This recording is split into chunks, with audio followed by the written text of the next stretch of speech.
By early 1945, the Allies were winning the war. But behind closed doors, the alliance was closer to breaking than the enemy lines. What almost shattered it wasn't Germany. It was a power struggle between two generals who refused to back down.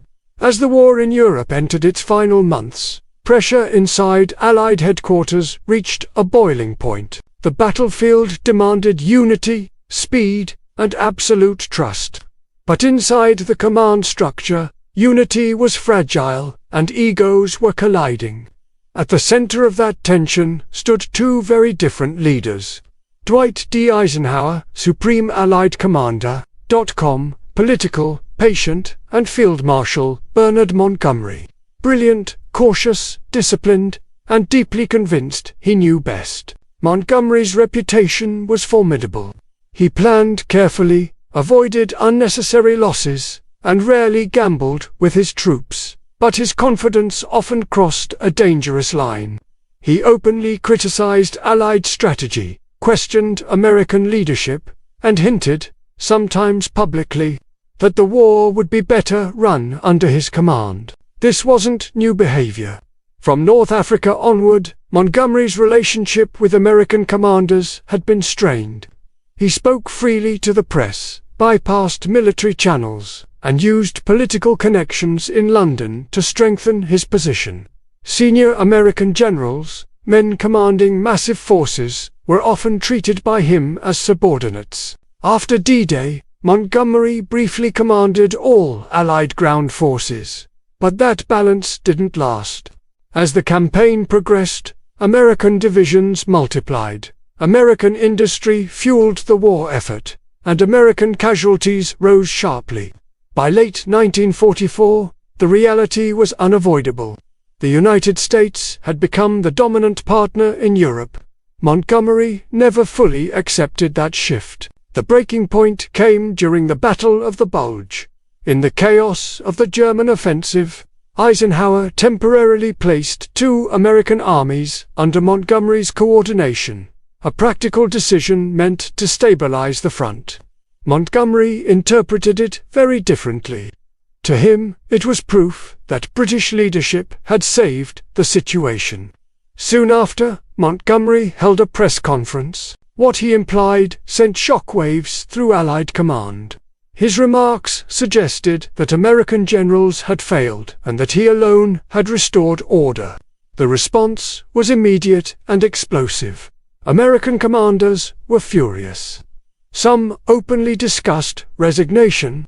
Newspapers began questioning whether the alliance itself was cracking. Eisenhower understood the danger instantly. If authority wasn't clarified, immediately the Allied command structure could collapse from within. In mid-January 1945, Eisenhower summoned Montgomery to headquarters near Versailles. No official transcript exists, but multiple witnesses later confirmed the tone of the meeting.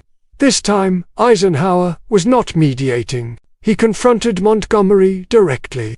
He explained that public statements, regardless of intent, had damaged trust and endangered unity. The issue was no longer personality, it was responsibility.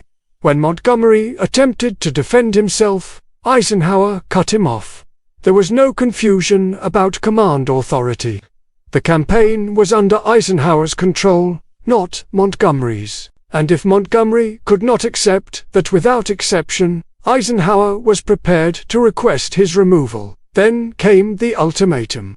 Montgomery had two choices. Either he would fully accept Eisenhower's authority, stop lobbying political leaders, stop undermining fellow commanders, and clear all public statements through Allied headquarters, or he would be relieved of command. No compromises, no middle ground.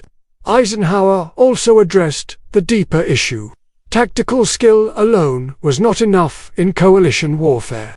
Leadership required restraint, trust, and political judgment. Talent without discipline was a liability. Montgomery was stunned.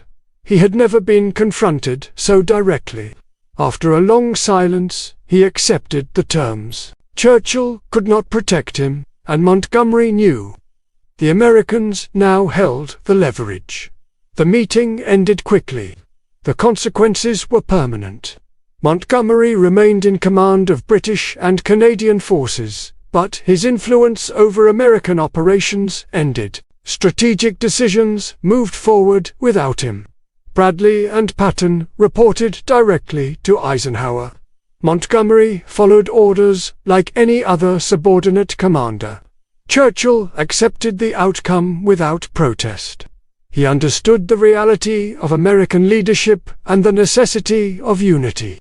The alliance survived not because egos were satisfied, but because authority was finally clear. This moment mattered because it revealed a hard truth about leadership.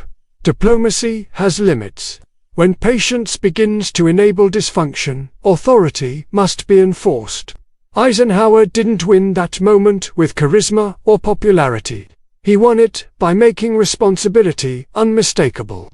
By January 1945, the Allied war effort needed clarity more than courtesy. Eisenhower provided it and ensured the final push into Germany moved forward without internal sabotage. Montgomery stayed, but his era of influence was over.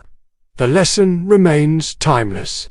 Leadership sometimes means ending negotiation and making it absolutely clear who is in charge.